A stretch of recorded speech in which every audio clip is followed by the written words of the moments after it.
President-elect Trump had more talks last night with Secretary of State candidate Mitt Romney. They had dinner with future White House Chief of Staff Reince Priebus in New York. The former GOP nominee, who called Mr. Trump a phony and a fraud in the campaign, said they had a wonderful evening.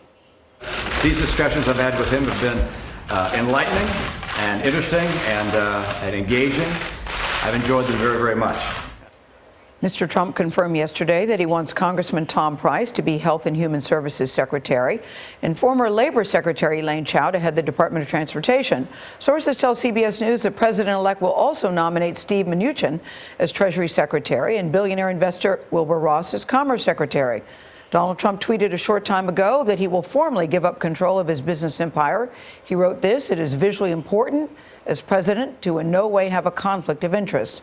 Major Garrett is covering the transition and the Secretary of State discussions and joins us with the latest on that now. Major, good morning. Good morning.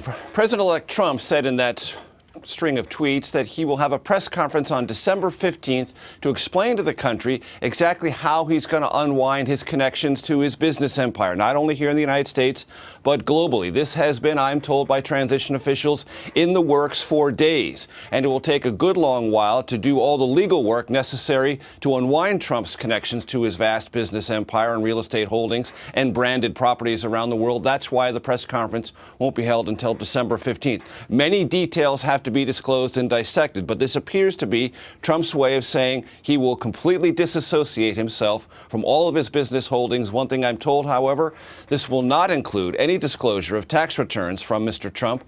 Now, back to the ongoing business of the transition. There was that dinner in New York last night with Mitt Romney, a candidate for Secretary of State, and he did say, Romney, that he was impressed with the conversation, and the rest of the Trump cabinet, well, it's filling up before our very eyes. President-elect Donald Trump held his second meeting with Mitt Romney, this one over French cooking inside his Trump International Hotel. Also on the menu, Secretary of State. He did something I tried to do and was unsuccessful in accomplishing. He won the general election, and he continues with a message of inclusion and bringing people together. Sources tell CBS News Mr. Trump's choices are Romney, retired General David Petraeus, and Rudy Giuliani. Senate Foreign Relations Committee Chairman Bob Corker, who met with Mr. Trump yesterday, underscored the importance of cabinet cohesion. The world needs to know that the Secretary of State is someone who speaks fully for the president. Elsewhere in the cabinet, the president-elect went with insiders and Washington power brokers. Steve Mnuchin will be Mr. Trump's pick for Secretary of Treasury. Mnuchin is a former Goldman Sachs partner, movie producer, and Democratic donor. He served as candidate Trump's campaign finance chairman, but has never held a position in the U.S. government. Elaine Chao was nominated as transportation secretary.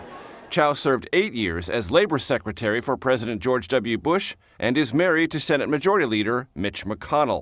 Have you accepted the job as Commerce Secretary?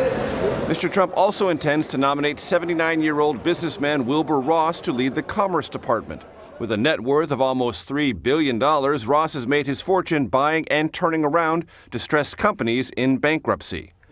Ross told Charlie Rose in a 2010 interview he believes reviving American manufacturing is critical to the country's global economic standing. I really feel that within 5 or 10 years, we could be a second-rate power. The head of the transition, Vice President-elect Mike Pence, will be in Washington today for meetings with House Speaker Paul Ryan and Senator Mitch McConnell, the Senate Majority Leader. Charlie? Major, what factors do you think the president-elect is weighing in consideration of these three men for Secretary of State? Well, it's an elaborate process, and I'm told it's not going to be completed today. It may bleed over into next week. And what Trump is essentially looking at is someone he is comfortable with, someone he believes he can represent the country well and be loyal to him. That's the factor that's most problematic for Romney. Now, for Rudy Giuliani, he has been long considered the favorite for this post, but he was offered 2 other positions in the Trump cabinet, Attorney General and Homeland Security. Turned them down, I'm told, only once Secretary of State. That makes this decision more complicated. I would say General Petraeus has been rising in the estimation of Mr. Trump and those around him in the last couple of days, but this decision is not nearly made, and those closest to the decision-making process do not have powerful insights as to where Trump is ultimately going to land. Thanks, Major.